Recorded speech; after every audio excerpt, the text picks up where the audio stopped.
Mobile phone ഉപഭോക്താക്കൾ ശ്രദ്ധിക്കുക. അധിക ബാധ്യത സൃഷ്ടിച്ച് രാജ്യത്തെ ടെലികോം കമ്പനികൾ വീണ്ടും നിരക്ക് കൂട്ടുന്നു.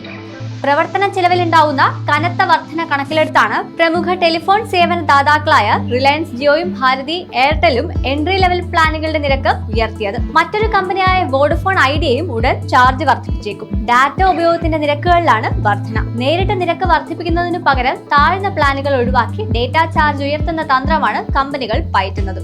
എൻട്രി ലെവൽ പ്ലാനുകൾ പിൻവലിക്കുന്നതിലൂടെ ടെലികോം കമ്പനികളുടെ ഉപഭോക്താക്കളിൽ നിന്നുള്ള ശരാശരി വരുമാനത്തിൽ 4 മുതൽ 8% വരെ വർധനയുണ്ടാവുമെന്ന് റിപ്പോർട്ടുകൾ. ഉപഭോക്താക്കൾ വ്യാപകമായി ഉപയോഗിക്കുന്ന എൻട്രി ലെവലിലെ 249 രൂപയുടെ പ്രീപെയ്ഡ് പ്ലാൻ കഴിഞ്ഞ ദിവസം റിലയൻസ് ജിയോ നിർത്തലാക്കിയിരുന്നു. തൊട്ടു പിന്നാലെ ഭാരതി എയർടെലും 249 രൂപയുടെ പ്രീപെയ്ഡ് പ്ലാൻ പിൻവലിച്ചു. 1 GB ഡേറ്റയും പരിമിതികളില്ലാത്ത ലോക്കൽ STD കോളുകളും പ്രതിദിനം 100 SMS-ഉമാണ് 24 ദിവസം കാലാവധിയുള്ള ഈ പ്ലാനിലൂടെ ലഭിച്ചിരുന്നത്. എന്നാൽ ഈ പ്ലാൻ പിൻവലിച്ചതോടെ എയർടെലിന്റെ എൻട്രി ലെവൽ പാക്കിന്റെ ചാർജ് 299 രൂപയാണ്. 28 ദിവസം കാലാവധിയുള്ള ഈ പ്ലാനിലൂടെ 1 GB ഡേറ്റയും പ്രതിദിനം 100 SMS-ഉം പരിധിയില്ലാത്ത ലോക്കൽ STD കോളുകളും ലഭിക്കും. റിലയൻസ് ജിയോ എൻട്രി ലെവലിലെ 209 രൂപയും 249 രൂപയുടെയും പ്ലാനുകളാണ് നിർത്തലാക്കിയത്. ഇതോടെ എൻട്രി ലെവൽ ഉപഭോക്താക്കളുടെ മൊബൈൽ ഫോൺ ബില്ലിൽ പ്രതിമാസം 50 രൂപയുടെ വർധനയുണ്ടാവും.